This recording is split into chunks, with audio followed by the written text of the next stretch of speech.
ڈسکا کے انتخابی نتائج نے حکومت کو تو شرمندہ کیا ہی ہے، لیکن اس نے اسٹیبلشمنٹ کو بھی مزید مخمصے میں ڈال دیا ہے۔ کسی نے یہ سوچا نہیں تھا کہ پنجاب کے اندر 3 سال گزرنے کے بعد وہ لوگ جن کو ملک بدر کیا گیا ہو دوبارہ سے الیکٹرل پالیٹکس کے ذریعے اس زور و شور سے واپس آئیں گے۔ جو انڈیپینڈنٹ تجزیہ نگار تھے وہ بہرحال پوائنٹ آؤٹ کر رہے تھے کہ پنجاب کے اندر جو سیاست ہے اس کے اندر بڑی ایک تبدیلی آ چکی ہے۔ لوگوں نے اپنے دھڑوں کے ساتھ بھی ایسوسیشن رکھی ہوئی ہے، لیکن جو تاریخی ٹرینڈز ہیں ان کو بھی وہ فالو کرتے ہیں اور وہ اس کے مطابق اپنے فیصلے کرتے ہیں۔ لیکن ان تجزیہ نگاروں بشمول میرے، ہم نے بھی کبھی یہ نہیں سوچا تھا کہ تمام تر نامساعد حالات کے باوجود پاکستان مسلم لیگ نون اپنی سیاسی جڑوں کو کھوکھلا ہونے سے اس طرح بچا پائے گی کہ ان کے مخالفین تمام تر طاقت میں ہونے کے باوجود پریشان اور سیاسی طور پر بے کس لگیں گے۔ تو ڈسکا کے انتخابی نتیجے نے ان تمام معاملات کے اوپر مہر ثبت کر دی ہے جس سے اسٹیبلشمنٹ پچھلے کئی سالوں سے صرف نظر کیے ہوئے تھی، اور وہ کیا خیال یہ کیا جا رہا تھا کہ پنجاب کے اندر ایک بڑی سیاسی تبدیلی لا کر اور تمام دھڑوں کو ساتھ ملا کر اسٹیبلشمنٹ کی پش کے ساتھ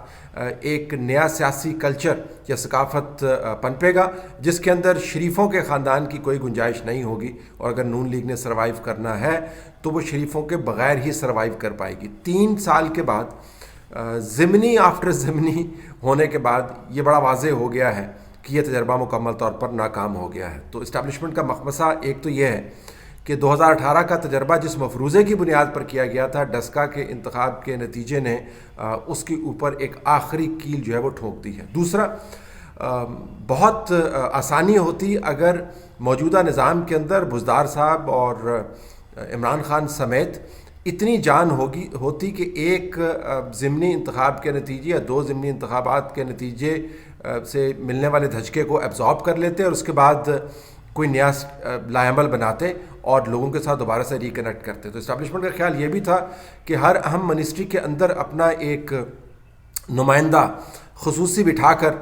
ہم شاید نظام کو دھکا لگا کر اس نقطے پر لے جائیں کہ جہاں پر سیاسی طور پر تو شاید نون لیگ کو نیوٹرلائز نہیں کر پائیں، لیکن گورننس کے ذریعے آپ نون لیگ کا متبادل تلاش کر پائیں۔ وہ بھی آپ کو ہوتا ہوا نظر نہیں آ رہا۔ پنجاب اس وقت انتظامی اور سیاسی طور پر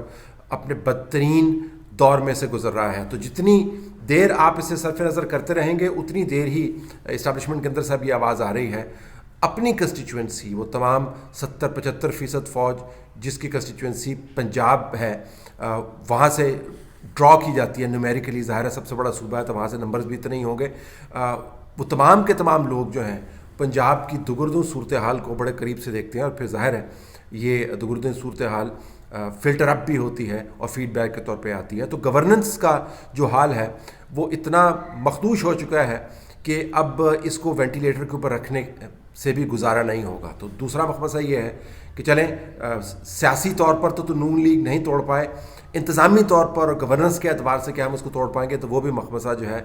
وہ گہرا ہو گیا ہے، کیونکہ گورننس کا معاملہ بھی طے ہوتا نظر نہیں آتا۔ تیسرا جو سب سے اہم معاملہ ہے کہ عمران خان صاحب کی اپنی جماعت جو پیچ ورک جماعت کے طور پر ہی ظاہر بنائی گئی تھی 2018 کے بعد، اس کے اندرونی مسائل بڑھتے جا رہے ہیں۔ آپ جہانگیر خان ترین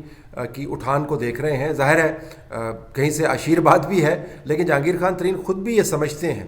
کہ اب وقت آن پہنچا ہے کہ ان کے پاس جتنی سیاسی ریسورس یا دولت موجود ہے اس کو وہ استعمال کریں اور لوگوں کو بتائیں کہ وہ پنجاب کے اندر جو ان کے خلاف کیا جا رہا ہے حکومت کے چند دھڑوں کی طرف سے یا عمران خان صاحب کی ایما کے اوپر، اس کو وہ ایسے ایکسیپٹ نہیں کریں گے، ہی ول فائٹ بیک۔ تو انہوں نے ایک اپنا عملاً ایک دھڑا بنا دیا ہے جماعت کے اندر، اس کو متحرک کر دیا ہے، اور ان کی چومکھی لڑائی ہے۔ ایک طرف ان کی لڑائی بزدار ان کو اور گورنر صاحب کے ساتھ ہے، کیونکہ گورنر صاحب جو ہیں کہنے کو تو برطانیہ چھوڑ آئے ہیں، لیکن برطانیہ میں جیسے انہوں نے سیاست کی اس سے کہیں بڑھ کر وہ پاکستان کے اندر سیاست کرنا چاہتے ہیں۔ جیسے برطانیہ میں انہوں نے اپنے بزنس کو بڑھوتی دی، ویسے پاکستان کے اندر سیاسی بزنس کو بھی بڑھوتی دے رہے ہیں۔ تو ایک تو ان کی جو موجودہ نظام ہے جہانگیر ترین اس کے ساتھ نبرد آزما ہے، جس سے بہت سے لوگ نالا ہیں، لہٰذا جہانگیر خان ترین کی سپورٹ آپ کو بڑھتی ہوئی نظر آتی ہے۔ دوسری جہانگیر خان ترین کی لڑائی جو ہے وہ بنی گالہ کے اندر ہے۔ ظاہر ہے جب ان کو نکالا گیا، جب ان کے خلاف مقدمات قائم کیے گئے، جب ان کے خلاف FIA کو ڈپلائی کیا گیا، تو یہ سب کچھ از خود تو نہیں ہو جاتا۔ اتنے بچے تو وہ بھی نہیں ہیں، نہ ہی وہ بچے ہیں جو ان کے خلاف یہ کام کر رہے ہیں، تو دونوں کو پتہ ہے کہ کیا کام ہو رہا ہے۔ تو ایک طرف سے جو دھینگا مشتی ہے جہانگیر ترین کی، وہ پرائم منسٹر کے ساتھ تھے، ایک اور دھینگا مشتی جو ہے ان کی وہ شاہ محمود قریشی کے ساتھ ہے، کیونکہ وہ ساؤتھ آف پنجاب کا جو سیاسی طور پہ چاچا ماما بننا چاہتے ہیں، اور جہانگیر ترین کا خیال ہے کہ ساؤتھ آف پنجاب کا چاچا ماما میں ہوں۔ تو پنجاب کے اندر ایک گہری لڑائی جو ہے جنم لیتی ہوئی آپ کو نظر آتی ہے، جس نے پارٹی کو تہس نہس کر کے رکھ دینا ہے، اس کی جو سمت ہے اس کو تتر بتر کر دینا ہے۔ تو اسٹیبلشمنٹ کے پاس اب کوئی گنجائش موجود نہیں ہے کہ جو ہمٹی ڈمٹی جو بار بار درخت سے نیچے گر جاتا ہے، یہ ٹوٹ جاتا ہے، اس کو دوبارہ درخت کے اوپر بٹھایا جائے اور اس کو جوڑا جائے۔ اور اگر پنجاب کے اندر سیاسی طور پر، انتظامی طور پر اور عملی پرفارمنس کے اعتبار سے اور الیکشن کے نتائج کے اعتبار سے معاملات اسٹیبلشمنٹ کے ہاتھ سے نکل رہے ہیں، تو پھر آپ سوچ سکتے ہیں کہ مرکز کے اندر تو حالات مکمل طور پر قابو میں نہیں ہوں گے۔ اگر پنجاب کنٹرول کے اندر نہیں ہے تو مرکز بھی کنٹرول میں نہیں ہے۔ تو چوتھا مخمصہ اسٹیبلشمنٹ کا یہ ہے کہ اگر ہم نے موجودہ حالات میں پاکستان کو چلانے کا کوئی بندوبست کرنا ہے تو کون سی ایسی اسکیم ہے جس کے ذریعے ہم پاکستان کو چلا پائیں۔ بارہا لوگوں سے جب ہم بات کرتے ہیں واٹس ایپ کے ذریعے اور فون کے ذریعے، تو ایک چیز بار بار سامنے آتی ہے، اور وہ کہا جاتا ہے جی کہ ہم کسی صورت میں اس نظام کے ذریعے پاکستان کو ان مقاصد تک نہیں لے جا سکتے، منازل تک نہیں لے جا سکتے جو ہم نے پلان کیا ہوا تھا۔ تو ایک مکمل طور پر ایک ایکسیپٹنس آپ کو نظر آتی ہے اس حقیقت کی کہ پاکستان جس جگہ پر کھڑا ہے اس جگہ سے اس کو آگے جانے کے لیے جو تگدو کرنی ہے وہ موجودہ نظام کے تحت نہیں کی جا سکتی۔ تو اب مرکز میں کیا ایسی اسکیم بنائی جائے کہ سانپ بھی مر جائے اور لاٹھی بھی نہ ٹوٹے۔ لاٹھی توڑنے سے بچانے کے لیے جو کوشش کی گئی تھی ابھی تک وہ کارگر ثابت نہیں ہوئی، اور مس گورننس کا جو اژدہا ہے وہ ہر طرف پھنکاریں مارتا ہوا پھر رہا ہے۔ تو اس کو کیسے گرایا جائے؟ پیپلز پارٹی کے ساتھ جو انگیجمنٹ ہے اسٹیبلشمنٹ کی وہ مرکز کو چلانے میں کارگر ثابت نہیں ہو سکتی۔ ایک اور پیچ ورک جو ہے وہ آپ کو کریٹ کرنا پڑے گا، اسی قسم کا پیچ ورک جس قسم کا پی ٹی آئی کا تھا۔ پیپلز پارٹی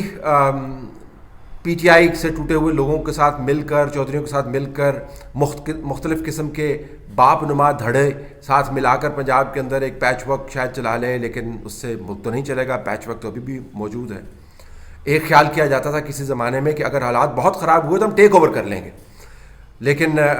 جب سے میانمار کے حالات سامنے آئے ہیں اور جب سے ٹرمپ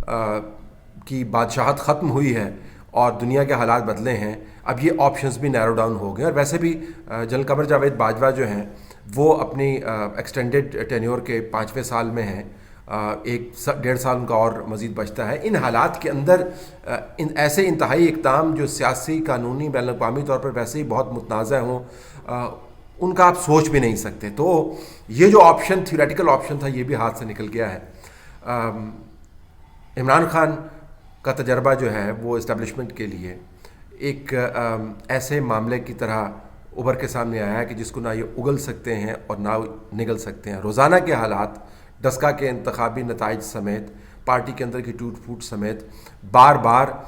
اس بات کی طرف نشاندہی کرتے ہیں کہ وہ تجربہ ناکام ہو چکا ہے۔ اس کی جو ٹھیکریاں ہیں اس نے ملک کے چہرے کو برے طریقے سے زخمی کر دیا ہے۔ ہمیں کسی نہ کسی طریقے سے پاکستان کو چلانا ہے، لیکن چونکہ نہ اگل سکتے ہیں نہ نگل سکتے ہیں تو لہٰذا اس وقت بھی سوچ رہے ہیں کہ کریں تو کریں کیا۔ لیکن تاریخی طور پر ہم نے یہی دیکھا ہے کہ جو چیز نگلی نہیں جا سکتی عموماً وہ اگل دی جاتی ہے۔